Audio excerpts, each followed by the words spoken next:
चंबलपुर गांव में राहुल और ऋषि नाम के दो दोस्त हुआ करते थे। अपनी जिंदगी से उदास और निराश होकर बेरोजगारी का दंश झेल रहे थे दोनों। सबसे कठिन बात ये थी कि उनके परिवार में भी ज्यादा संपन्नता नहीं थी। कैसे हो भाई ऋषि? रात को नींद आ रही है ठीक से? नहीं दोस्त, पूरी रात यही सोचते सोचते गुजर जाती है कि हमारे परिवार का भविष्य क्या होगा। इसी बात को लेकर तो मैं भी हमेशा परेशान रहता हूँ दोस्त। ना जाने इतनी पढ़ाई करने के बावजूद हमारी जिंदगी क्यों बेकार जा रही है। हाँ यार, मैं भी इसी चिंता में हमेशा डूबा रहता हूँ कि ना जाने हम दोनों का भविष्य क्या होगा। क्या हम हमारे परिवार की उम्मीदों पर खरा उतर पाएंगे या नहीं। कुछ सोचो भाई, घर वालों से पैसे अब नहीं मिलने वाले। कम से कम जेब खर्च के लिए कोई ना कोई इंतजाम हमें करना चाहिए। ठीक कह रहे हो दोस्त। अच्छा, आज की रात हम दोनों ये सोचेंगे कि हमें जेब खर्च के लिए क्या करना चाहिए। फिर कल इसी वक्त अपने अपने सुझाव एक दूसरे को देंगे। ठीक है दोस्त, कल इसी वक्त मिलेंगे, ये तय रहा। राहुल और ऋषि दोनों ही पढ़े लिखे शिक्षित युवा थे। वक्त और किस्मत की मार ने उन्हें नौकरी से वंचित रखा था। अब संघर्ष करना ही दोनों युवाओं के लिए आखिरी रास्ता बच गया था। अगले दिन राहुल और ऋषि तय वक्त और जगह पर एक साथ फिर इकट्ठा हुए। कैसी कटी रात दोस्त? कोई सुझाव लेकर आए हो या फिर से कुछ समझ में नहीं आया कि करें क्या? अगर सच कहूँ तो मुझे पूरी रात नींद नहीं आई। सोचता रहा कि क्या कर सकते हैं, पर सचमुच पैसे का निवेश हर काम के अड़े आ जा रहा था। कम पैसे वाला कोई काम समझ ही नहीं आ रहा था। तुम बताओ दोस्त, तुमने कुछ सोचा रात भर? सोचा तो हूँ दोस्त, पर उसमें मेरे साथ काम कर पाओगे या नहीं, इस बात पर संदेह है। अरे दोस्त, मजदूरी भी करूंगा अगर तुम साथ हो। चलो बताओ, क्या सुझाव लेकर आए हो? सुबह की सैर करने के लिए बड़े मैदान में काफी सारे लोग आया जाया करते हैं। बचपन में एक थर्मस जीता था पुरस्कार में। घर पर कॉफी का एक छोटा सा खेत बनाया है जो फलने लगा है। हाँ, समझ गया दोस्त। कॉफी बनकर सुबह की सैर करने वाले लोगों को बेचेंगे। थर्मस उस बनी बनाई कॉफी को हमेशा गर्म रखेगा। यही सुझाव है ना? हाँ, यही सुझाव है। पर हमारी कॉफी आम कॉफी नहीं होगी, हमारी कॉफी जादुई कॉफी रहेगी। जादुई कॉफी? वो कैसे दोस्त? कॉफी में कैफीन रहता है जो ज्यादा मात्रा में जहर का काम करता है। मेरे परदादा ने बंगाल के तांत्रिक से ये जादुई कॉफी बोई थी घर में। तो इस जादुई कॉफी से होगा क्या, ये तो बताओ। क्या जादू है इसमें? तुम्हें अपने आप पता चल जाएगा, मैं नहीं बताऊंगा। अरे हाँ, ये जादुई कॉफी वाली बात को एक राज ही रखना। ठीक है दोस्त, तो कल सुबह सुबह शेर बड़े मैदान पर इकट्ठा होते हैं कॉफी बेचने के लिए। हाँ ठीक है, तब तक मैं जाकर तैयारियां पूरी कर लेता हूँ। अगली सुबह राहुल और ऋषि बड़े मैदान पर थर्मस में कॉफी भर के इकट्ठा हुए। यहाँ तो काफी लोग कसरत कर रहे हैं, कुछ लोग दौड़ भी लगा रहे हैं। हम लोगों तक हमारी बातें कैसे जाहिर करें कि हम कॉफी बेचने आए हैं? जरा सब्र करो।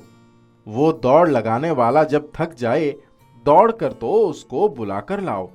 हम उसे मुफ्त में कॉफी पिलाएंगे। भाई, हम मुफ्त में कॉफी पिलाने नहीं आए हैं यहाँ, हमको पैसा कमाना है भाई। पैसे यकीनन होंगे दोस्त, पहले मैं जितना बोल रहा हूँ करो तो सही। ऋषि राहुल की बात मानकर उस दौड़ लगाने वाले आदमी को उसके रुक जाने के बाद कॉफी पीने के लिए आमंत्रित कर आता है। वो आदमी भी सैर के बाद कॉफी पीने से इनकार नहीं करता। भैया, ये कॉफी पीकर फिर से दौड़ लगाइए। नहीं भाई, बहुत दौड़ लिया, अब और हिम्मत नहीं बची। यही बात कॉफी को पीने के बाद बोलिएगा। ठीक है, पिलाओ। उस आदमी ने कॉफी पीने के बाद अपनी क्षमता के दोगुनी दूरी तक दौड़ लगाई, पर वो थका नहीं। देखो ऋषि, दुगनी रफ्तार और दूरी तय कर लिए वो भैया कॉफी पीने के बाद। हाँ भाई, मैं भी यही देख रहा हूँ, ये चमत्कार कैसे हो रहा है? कहीं कोई नशीली दवा तो नहीं मिलाई है इसमें? प्रयोगशाला में जांच करवाने के बाद ये पता चल जाएगा कि ये कॉफी 100% नशा मुक्त है, सेहतमंद है। इस सेहतमंद कॉफी में इतना जादू होना सच में अचंभित करता है भाई। मैंने कहा था ना, यही इस कॉफी का जादू है। इसे पीने वाला कभी नहीं थकता और थका हुआ फिर से ताजा हो जाता है। तब तक दौड़ लगाकर वो आदमी भी आ जाता है उनके पास। क्या कमाल की कॉफी पिलाई है भाई, तुम्हारी कॉफी में जादू है। मैं इसके प्राप्ति कप का 1000 रुपए देने को तैयार हूँ। तुम मेरे मैराथन दौड़ के पहले इस कॉफी को पिलाना मुझे। ठीक है भाई, तय रहा। मैं हर रोज ये कॉफी आपको पिलाऊंगा। इस कॉफी में कोई नशीला पदार्थ नहीं है, सिर्फ हमारे परदादा का जादुई आशीर्वाद समाया है। इसके बदले आप अपने साथियों तक भी इस कॉफी की खूबी का बखान जरूर करते रहिएगा। अरे बिल्कुल भाई, ये भी कोई बोलने वाली बात है। तुम्हारे जादुई कॉफी का जादू सबको पता चलना चाहिए। राहुल और ऋषि की गाड़ी कॉफी पिलाते ही पटरी पर दौड़ना चालू हो गई। जादुई कॉफी का असर ये रहा कि हर धावक अपनी थकान मिटाने के लिए राहुल और ऋषि के जादुई कॉफी की मांग करने लगा। बिना किसी दवाई और नशा के उगाकर बनाई गई उस तांत्रिक की कॉफी ने अपने जादू से राहुल और ऋषि की जिंदगी को संवार कर रख दिया। भाई, हमारी किस्मत ही खुल गई इस कॉफी की मदद से। हाँ भाई, समझ ले, इतना सब्र किया हमने, बस इसी का फल ये है। अब हमें आगे भी इस काम को मेहनत और लगन से करना होगा ताकि हम आगे बढ़ते जाएं। दोनों दोस्त मिलकर बहुत ईमानदारी से काम में जुट जाते हैं और जैसे जैसे समय बीतता जाता है दोनों ऊंचाइयों को छूते चले जाते हैं। गंगापुरम दक्षिण भारत का एक गांव था। इस गांव में दूध देने वाले पशुओं की कमी थी। जो भी गाय या भैंस इस गांव में आता 2 से 3 दिन में मर जाता था। इस कारण 50 किलोमीटर दूर से कुछ अमीर लोग अपने बच्चों के लिए दूध मंगवाते थे। जिन बच्चों के माँ का दूध कम होता था उनके बच्चे दूध के लिए तरसते रहते थे और गरीब के बच्चे बिना दूध के कुपोषण के शिकार हो जाते थे। इन्हीं में एक था गरीब सब्जी वाला हरिया का परिवार। देखो नाजी, आज मुन्ना खा ही नहीं रहा है। किसी तरह दूध का इंतजाम हो जाता तो खा लेता। मुझे भी मालूम है कि मुन्ना 3 दिनों से नहीं खा रहा, लेकिन मेरी 1 सप्ताह की कमाई का छटाक भर दूध होगा, फिर हम लोग खाएंगे क्या? कई बार कहा है कि शहर चलते हैं, वही बस जाएंगे, लेकिन आपको तो अपनी पुश्तैनी बाप दादा की जमीन से प्यार है। देखो तो रतन भैया और रत्ना भाभी 2 साल पहले गई थी शहर, अभी वहाँ से लौटी है। उनका बबलू कितना मोटा ताजा लग रहा है। हाँ, शाम में हाट बाजार में रतन मिला था, बोल रहा था कि शहर की हालत बहुत खराब है, यहाँ पुरखों की जमीन भी बेच दी और यहाँ मजदूरी कर पेट पाल रहा है। दूध छोड़ यहाँ से सभी चीज वहाँ महंगी ही है।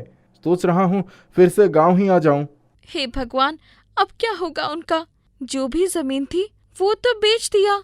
मैं भी यही कह रहा था भाग्यवान कि जो दिखाई देता वो सच्चाई नहीं होता। अपना गांव ही ठीक है। मुझे दूध चाहिए। मुखिया जी का बेटा सोनू के जन्मदिन में पिछली बार मैंने 1 गिलास दूध पिया था। दूध पीकर सभी बच्चे खुश थे। आज भी वो स्वाद याद है मुझे। बेटा, वो लोग अमीर आदमी है, वो शहर से दूध मंगवा लेते हैं। हम लोग गरीब हैं, कहाँ से उतना पैसा आएगा? आज चीनी पानी के साथ रोटी डुबाकर खा लो। 6 महीने बाद तुम्हारा जन्मदिन जब आएगा तो तुम्हें मैं शहर से 1 गिलास दूध लाकर दूंगा। नहीं, मुझे अभी चाहिए तो चाहिए, नहीं तो मैं खाना भी नहीं खाऊंगा। मुन्ना, ज्यादा जिद मत कर। तब से समझा रहा हूं तुम्हें समझ में नहीं आती है क्या? चल जा, चुपचाप रोटी खा। आप चुप रहिए। अपनी गरीबी का गुस्सा बच्चे पर उतार रहे हैं। कौन सा महंगा खिलौना मांग रहा है? दूध तो हर बच्चे को चाहिए और वो दूध मांग रहा है बस। मुझे माफ कर दो बेटा, गरीबी के कारण मजबूर हूँ। दुनिया का सबसे बदनसीब बाप होगा वो जो अपने बच्चे को दूध तक ना पिला सके। तभी सुगिया दौड़ती हुई आई। लक्ष्मी, अरे ओ लक्ष्मी, थोड़ी सी दूध है तो दे दो। मेरा बेटा मन्नू कुछ खा ही नहीं रहा, कहता है बिना दूध के कुछ नहीं खाएगा। आज 4था दिन है, अभी अभी बेहोश हो गया है। वही हाल मेरे यहाँ की भी है। मुन्ना भी 3 दिनों से दूध के लिए खाना नहीं खाया है, अभी इसलिए उसके पापा ने उसे डांटा है। ओहो, भगवान जाने अब क्या होगा। मेरा इकलौता बेटा, नहीं नहीं, मैं उसे कुछ नहीं होने दूंगी। बहन, दूध तो पूरे गांव में सिर्फ एक ही जगह मिलेगी, वो है मुखिया जी, लेकिन वो हम लोगों को दूध क्यों देंगे? हाँ बहन, लेकिन बच्चे के लिए मैं यमराज के यहाँ भी चली जाऊंगी। सुगिया बेतहाशा जमींदार के कुटिया की ओर दौड़ती है और सीधे रोते हुए जमींदार की पत्नी गुलाबो के पास गई। मालकिन, मालकिन, थोड़ा सा दूध दे दो मालकिन, मेरा बच्चा मनु दूध के बिना मर जाएगा। 4 दिनों से कुछ नहीं खाया है, बस एक ही रट लगाया हुआ है, दूध पीऊंगा, दूध पीऊंगा। आज तो बेहोश होकर गिर पड़ा है। देख सुगिया, तू तो जानती है कि पूरे गांव में सिर्फ 2-4 आदमियों के यहाँ ही दूध आती है, वो भी 50 किलोमीटर दूर से। अभी थोड़े देर पहले ही बेटी सारा दूध पी गई। इतने में नौकरानी उधर से जमींदारिन को इशारे से बुलाती है। वो बताती है कि आज दूध बिल्ली ने झूठा कर दिया था, वो ऐसे ही पड़ा है। देख सुगिया, चूंकि तू पहली बार मेरे यहाँ कुछ मांगने आई है, इसलिए तुम्हें मैं खाली हाथ लौटा नहीं सकती। मेरे बेटे के लिए जो दूध रखा हुआ है वही तुम्हें दे रही हूँ। आप देवी हो मालकिन, आप महान हो, आपका घर हमेशा भरा रहे। जमींदार के यहाँ से सुगिया सीधे घर आती है और अपने बच्चे को दूध पिलाती है। दूध बच्चे के लिए मानो अमृत का काम करता है। बच्चा दूध पीकर तुरंत इधर से उधर दौड़ने लगता है। मुन्नू, कैसा स्वाद था दूध का? काफी दिन हो गए दूध पिए हुए। दूध कौन पिया अभी? मैंने तो अमरूद पिया है।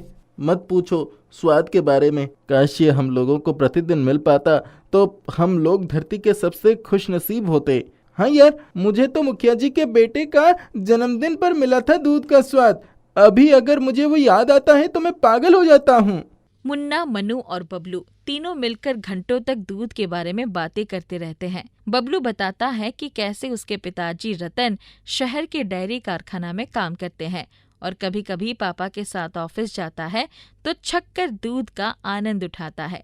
तीनों ये प्रण करते हैं कि अपने गांव में दूध की गंगा बहा देंगे। यही उद्देश्य से तीनों सुबह सुबह 4 बजे गांव से निकल जाते हैं। पता नहीं यार, हम लोग गांव से तो निकल कर आ गए, पर जाना कहाँ है पता नहीं। अरे बबलू है ना, ये तो शहर में रहकर आया है। अरे चलो, अब निकल गए हैं तो गांव में दूध लेकर ही लौटेंगे। तीनों चलते चलते एक दोपहर में एक पेड़ के नीचे थक कर बैठ जाते हैं। तभी एक साधु सारंगी बजाते उधर से गुजर रहा होता है। 3 मासूम बच्चों को देख उनसे जा पूछने पर पता चलता है कि नेक काम के लिए घर से निकले हैं, तो बच्चों को अपने साथ अपने गुरु के पास ले जाता है। गुरुजी के आश्रम में सैकड़ों गाय थी। 2 दिन चलकर तुम लोग यहाँ आए हो। हाथ मुंह धोकर पहले दूध पी लो, फिर गुरुजी से मिलवा दूंगा। बाबा, थोड़ा ज्यादा दूध मिलेगा? वो क्या है कि साल भर से दूध का स्वाद नहीं पता। जितना जी करे उतना दूध पी सकते हो। सामने बाल्टियों में दूध पड़ा है, गिलास में लेकर पी लो। तीनों जी भरकर दूध पीते हैं। तभी गुरुजी आकर उनके आने का कारण जानते हैं। बच्चों, मैं तुम्हारी समस्या को समझ गया। मेरे आश्रम में सैकड़ों गाय हैं जिनकी दूध व्यर्थ नहीं है। हम उनके दूध को प्रतिदिन तुम्हारे गांव भिजवा देंगे। लेकिन गुरुजी, इनका गांव यहाँ से हजारों किलोमीटर दूर है, रोज दूध पहुँच पाना असंभव है। समंदर यहाँ से हजारों किलोमीटर दूर है, लेकिन सूर्य भगवान इसे अपनी तपिश से सोख कर बादल द्वारा यहाँ लाकर बारिश करवाते हैं। ठीक उसी तरह हमारे गाय माता दूध को सोख कर बच्चों की गांव में रोज दोपहर में दूध की बारिश होगी। गुरुजी की जय हो, गुरुजी की जय हो। जाओ बच्चों, आज से तुम गांव में दूध की कमी नहीं होगी, रोज दूध की बारिश होगी। मेरा आशीर्वाद तुम्हारे साथ है। चलो, तुम्हें गांव छोड़कर आता हूँ। दूसरे दिन गांव पहुंचकर तीनों गुरुजी की बातों को गांव वाले को बता ही रहे होते हैं कि अचानक आकाश में सफेद बादल उमड़ते हैं और दूध की बारिश होने लगती है। सभी गांव वालों के चेहरे पर मुस्कान, खुशी और आश्चर्य का ठिकाना नहीं रहता। सभी झूम झूम कर दूध का रसपान करते हैं। बूढ़ी काकी अपना नाम भूल गई थी। उनका नाम लक्ष्मी था। उन्हें याद भी नहीं था बरसों से लोग उन्हें बूढ़ी काकी के नाम से ही जानते थे। अब उनके परिवार में कोई नहीं रह गया था। पति तो बहुत पहले ही चले गए थे। एक बेटा कमल और बहू रमा थी, जो उसके लाख मना करने पर भी 7 समुंदर पार पानी के जहाज से चलकर परदेश जाकर रहने लगे थे। पैसा ममता पर भारी पड़ गया था। पहले तो वो दोनों कुछ दिनों तक पैसे रुपए भेजकर अपने कर्तव्य की पूर्ति करते रहे, पर धीरे धीरे वो भी आना बंद हो गए। काकी हार मानने वालों में से न थी। उन्होंने अपना घर सुचारू रूप से चलाने के अपने बाप दादा का पेशा मतलब लकड़ी के खिलौने बनाने का काम शुरू कर दिया। एक बार ठंड का समय आने वाला था। हर बार की तरह जंगल से कुछ लकड़ियां लानी होगी, ताकि ठंड में जंगल में ना भटकना पड़े और उन्हें जलाकर कुछ आराम मिल सके। यही सोचकर काकी अपने कुल्हाड़ी और लकड़ी रखने के लिए एक चादर लेकर जंगल की तरफ चल पड़ी। काफी देर तक चलते चलते दोपहर हो गई। एकाएक काकी की नजर एक घड़े पर पड़ी। क्या है इस घड़े में? कहीं कोई मुसाफिर अपना खजानों से भरा ये घड़ा यहाँ रखकर भूल तो नहीं गया? यही सोचकर काकी घड़े के पास जाकर खड़ी हो गई। आहिस्ता आहिस्ता घड़े का ढक्कन खोला तो उसकी आंखें चौंधिया गई। अरे बाप रे, ये तो सचमुच का खजाना है। मैं क्या करूंगी इस खजाने का? पर छोड़ भी नहीं सकती। काकी ने अपनी चादर बिछाई और उसमें सारे सोने के सिक्के भर लिए। घड़ा फिर से उसी जगह पर रख दिया। चादर पीछे लटकाकर चल दी। मेरा जीवन इसी दौलत से कट जाएगा। बस एक घर अपने रहने के लिए बनवा लूंगी। मैं इस धन से गरीबों की सहायता भी कर सकती हूँ। काकी चलते चलते थककर एक पेड़ के नीचे बैठ गई। उसकी आंख लग गई। अचानक उसकी गठरी पर एक कौवा आकर बैठ गया। उसकी कांव कांव से काकी की नींद खुल गई। देखूं तो मेरा खजाना सही सलामत है कि नहीं। जब गठरी खोली तो उसमें सोने की जगह चांदी के सिक्के भरे थे। ओह, लगता है जमीन पर रख देने से ये पूरा सोना चांदी में बदल गया। गलती मेरी है, कोई बात नहीं। सोना न सही, चांदी ही सही। बहुत बड़ा घर नहीं तो एक छोटा सा घर तो बन ही जाएगा। कम से कम घर में बैठकर ठंड गर्मी और बरसात से तो बची सकूंगी। बाकी बचे पैसे गरीबों की मदद में लगा दूंगी। उसने अपनी गठरी पीठ पर उठाई और चल दी। थोड़ी देर चलने के बाद फिर से थकान हो गई। वो एक कुएं के पास आई और गठरी उतारकर गोद में रख लिया। तभी उसकी आंख लग गई। कौवे की कांव कांव से फिर से उसकी आंख खुल गई।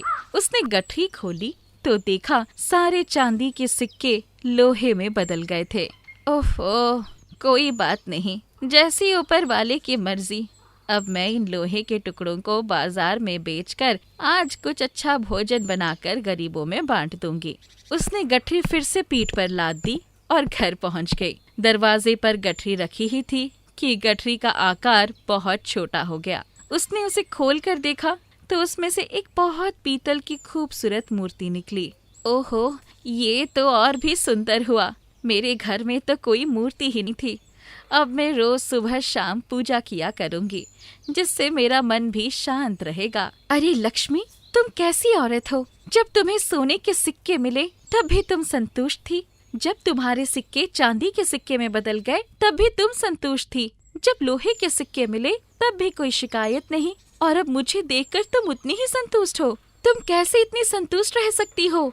क्या करूँ माँ, जिस चीज पर अपना वश नहीं है उसके लिए क्यों उदास रहूं? जो मेरे नसीब में होगा वो कोई नहीं ले जाएगा। आखिर इतनी बूढ़ी हो गई, पति कम उम्र में ही छोड़कर चल गया, बच्चे परदेश चले गए। रोती तो सारी जिंदगी रो रो कर ही कट जाती। मैं तुमसे बहुत खुश हूँ। क्या मांगना चाहती हो मांग लो।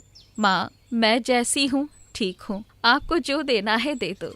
मुझे जो भी मिलेगा मेरे सिर माथे पर। मूर्ति गायब हो गई। काकी जैसे ही अपने घर में पहुंची, उसने देखा कि मिट्टी का बिल्कुल उसी तरह का घड़ा उसके बरामदे में रखा है।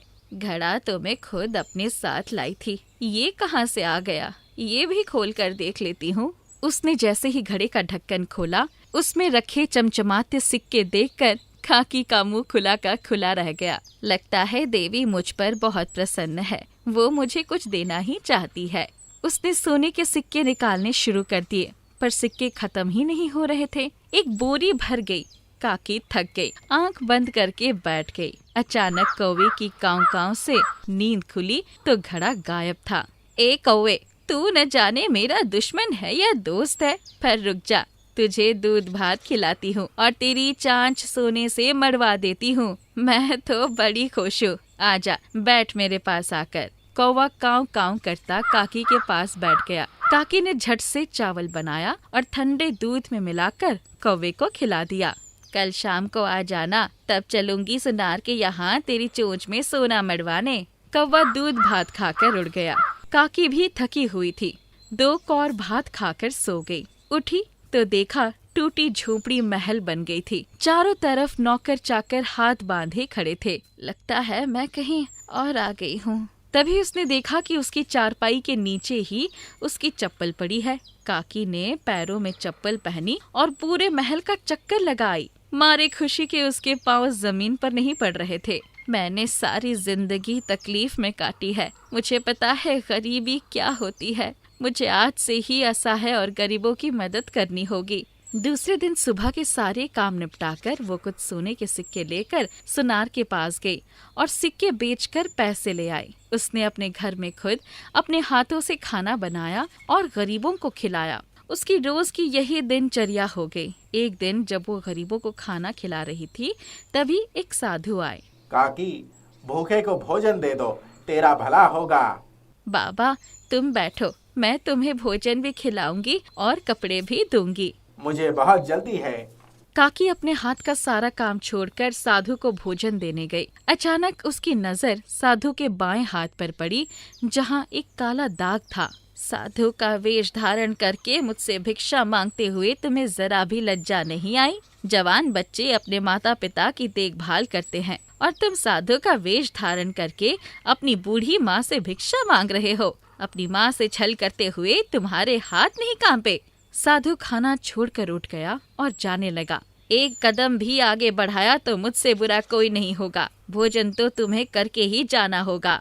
मुझे माफ कर दो माँ, परदेश से तो हम कब के चले आए, पर यहाँ आकर कोई काम नहीं मिला। हम वर्षों से अपने परिवार के साथ गरीबी का जीवन काट रहे हैं। तुम्हारे पास किस मुंह से आते? तुम्हारे लाख मना करने पर भी हम तुम्हें अकेले छोड़कर 7 समंदर पार चले गए थे।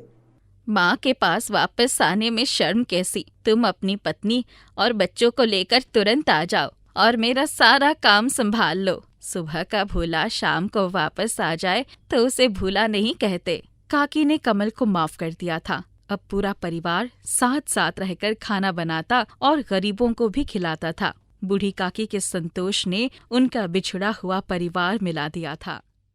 कनकपुर के चौराहे के पास गली में ही मुन्नन दर्जी की दुकान थी। दुकान क्या थी? एक स्टूल के सामने सिलाई मशीन रख लिया था। वो मशीन भी पुरानी थी, पर उसके कमाने खाने का साधन बन गई थी।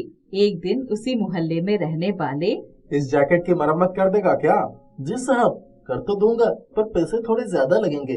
कितने पैसे लगेंगे? करीब 100 रुपए लग जाएंगे। इतने ज्यादा? साहब, खोलना भी तो होगा, उसमें बहुत मेहनत लगती है। रहने दे, तू ही अकेले थोड़ी है, बहुत से दर्जी हैं। देख लो साहब, अगर कोई 150 से कम कर दे तो ठीक है। सुधीर बाबू कुड़कुड़ाते हुए चले आए। आधे घंटे बाद वापस आए। चल भाई, तू ही बना दे, ले लेना 100 रुपए। बाबूजी, गलत पैसे नहीं मांगता, वरना इतने दिनों से इसी स्टॉल पर बैठकर मरम्मत नहीं कर रहा होता। रोज पुलिस का डर बना रहता है, सो अलग मेरी भी अपनी एक दुकान होती। अच्छा लो, कल तक दे देना। जी बाबूजी, कल इसी वक्त ले जाइएगा। मुन्नन ने उनकी जैकेट पलटकर सिलाई के लिए खोलनी शुरू कर दिया। पॉकेट पर नजर पड़ते ही वो चौंक गया। इसमें क्या रखा है? पॉकेट देखा तो उसमें सोने की एक चेन रखी हुई थी। चलो कोई बात नहीं, कल जब सुधीर बाबू आएंगे तब उन्हें लौटा दूंगा। सुधीर बाबू भूल गए होंगे इसमें रखकर। दूसरे दिन जब सुधीर बाबू आए तो मुन्नन ने उन्हें जैकेट पकड़ा दिया। उन्होंने उसे 100 का एक नोट पकड़ा दिया। बाबूजी, इसकी पॉकेट में ये सोने की चेन पड़ी थी, इसको रख लीजिए। अच्छा लाओ, दो। सुधीर बाबू को याद आया कि उनकी पत्नी ने ये चेन ठीक करवाने को दी थी और वो इसे जैकेट में रखकर भूल गए थे। आज तो बड़ा भारी नुकसान हो जाता। ये दर्जी तो निहायत शरीफ और ईमानदार निकला। इतनी महंगी चेन इसने वापस कर दी, रख भी तो सकता था। वो घर आए तो अपनी पत्नी जानकी से, जानकी, तुम्हारी चेन तो आज बच ही गई। देखो, ये चेन जैकेट में ही रखकर भूल गया था। जैकेट दर्जी को देकर आया था, उसने आज ये चेन लौटा दिया। देखो आज के जमाने में भी कितने ईमानदार लोग हैं। अभी एक चेन बनवानी पड़े तो 50,000 लगते हैं। सुनो, मैं सोच रहा हूँ हमारे पास बाहर की तरफ जो एक कमरा खाली पड़ा है, क्यों ना उसको दे दें। कम से कम बेचारे को एक स्थायी जगह मिल तो जाएगी, और हम भी कहीं आएंगे जाएंगे तो घर की चिंता भी नहीं रहेगा। बात तो तुम्हारी ठीक है, पर बाद में कहीं उसकी दुकान चल निकली और वो कमरा छोटे से इनकार कर दिया तो? इतनी दूर की क्यों सोच रही हो? अगर नहीं ठीक लगता है तो हटाते कितना समय लगेगा? ठीक है, जैसी तुम्हारी मर्जी। दूसरे दिन ही सुधीर बाबू मुन्नन की दुकान पर पहुंच गए। अच्छा भाई मुन्नन, घर में कौन कौन है? बाबूजी, सिर्फ मैं और मेरी पत्नी। शादी को 8 साल हो गए हैं, कोई संतान नहीं है। कल तुम कह रहे थे ना कि ज्यादा पैसे मांगता तो अपनी भी दुकान होती। मेरे पास बाहर की तरफ एक कमरा है, हम चाहते हैं कि तुम अपनी मशीन उसी में रखो और एक तरफ अपने रहने का इंतजाम कर लो। बरामदा में आंगन है, तुम्हें रोज रोज पुलिस का डर भी नहीं रहेगा।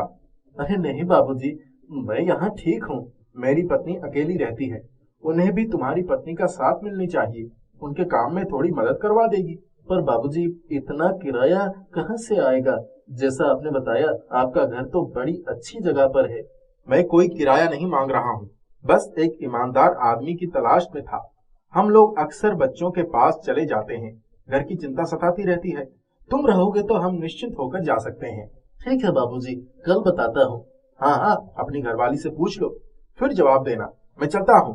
उनके जाने के बाद बाबूजी मेरी ईमानदारी पर मुग्ध हो गए हैं, वरना कौन अपना घर दे देता। 1000 रुपए घर का किराया देता हूँ, दुकान के लिए पुलिस को अलग से देना पड़ता है। मौका अच्छा है, किसी से पूछने की जरूरत ही क्या है। उस दिन सारे समय वो खुश होकर काम करता रहा।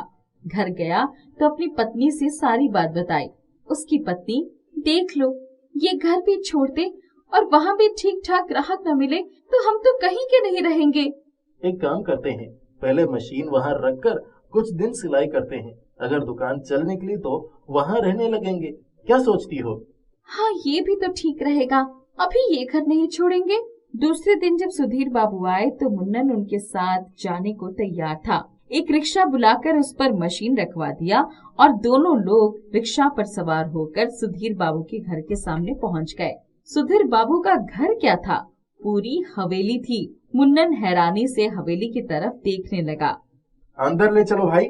रिक्शा भीतर गया तो सुधीर बाबू उतर गए और बोले, मशीन उसी कमरे में उतार कर रख दो। मुन्नन ने मशीन रखवाकर रिक्शे वाले को पैसे दे दिए, पर अपना झोला एवं अन्य सामान कमरे में रखने लगा। तभी तुम्हारा परिवार नहीं आया? बाबूजी, अगले हफ्ते तक आ जाएगी वो। ठीक है, अपना सामान जमा लो। मुझे लगता है यहाँ तुम्हारी दुकान चल निकलेगी, क्योंकि इधर कोई दर्जी भी नहीं है। सुधीर बाबू ने हवेली से उसके लिए चाय और बिस्किट भिजवा दिया। उसने अपना काम शुरू कर दिया। मुन्नन के पास ग्राहक आने लगे थे। सुधीर बाबू भी याद कदा कोई चीज सिलवाने के लिए दे जाते, पर मुन्नन उनसे पैसे न लेता। 1 महीना बीत गए। मुन्नन अपनी पत्नी मीना को भी ले आता है। अरे बाप रे, तुम यहाँ रहते हो? किस्मत जाग गई हमारी तो। मैं तो सबसे पहले मालकिन से मिलने जाऊंगी। देखो जरा कैसी है। ठीक है, चली जाना। पहले अपना चूल्हा चौका तो जमा लो। हाँ, काम खत्म करके ही जाऊंगी, तुम चिंता मत करो। मीना घर का सारा काम खत्म करके शाम को हवेली पहुंच गई। अभी वो दरवाजे पर ही थी, अपने पति का नाम सुनकर वही ठिठक गई।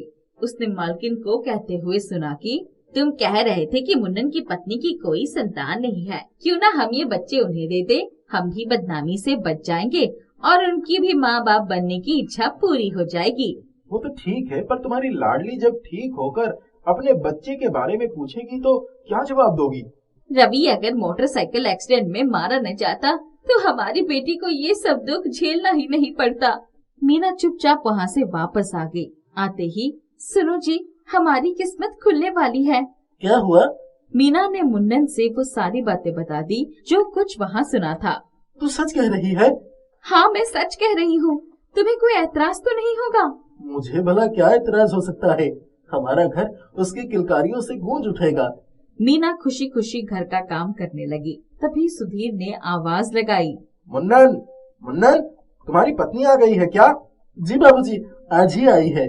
हवेली में भेज दो, जरा जानकी ने बुलाया है। जी बाबूजी, अभी चली जाएगी। मीना हवेली में गई तो जानकी ने उसे बड़े प्यार से अपने पास बिठाया, फिर आंसू पोंछते हुए सारी बातें दोहरा दी। पर मालकिन, गुड्डू बेबी मान जाएगी। अफसोस तो इस बात की है कि गुड्डू को ऐसा सदमा लगा है कि वो पागल हो गई है। उसे तो पता ही नहीं कि उसका बच्चा किस हालत में है। एक्सीडेंट के समय दोनों साथ ही थे। वो चला गया और ये बच गया। जब इसको होश आया तो रवि जा चुका था। बच्चे को तो तब से मैं संभाल कर रखी हूँ। मालकिन, मुझे ये बच्चा दे दीजिए। मैं इसे पानी छाती से लगाकर रखूंगी। हम यहाँ से दूर चले जाएंगे। तुम लोग जहाँ जाना चाहते हो जाओ। हम हर महीने तुम्हें 10,000 रुपए भेज दिया करेंगे। मेरे कलेजा का टुकड़ा है ये बच्चा। बस किसी को इसके बारे में पता नहीं चलना चाहिए। गरीब मुन्ना दर्जी का किस्मत खुल गई थी। उन्होंने उसी दिन कनकपुर छोड़ दिया। वहाँ जाकर चिट्ठी लिखकर अपना पता सुधीर बाबू को भेज दिया करती।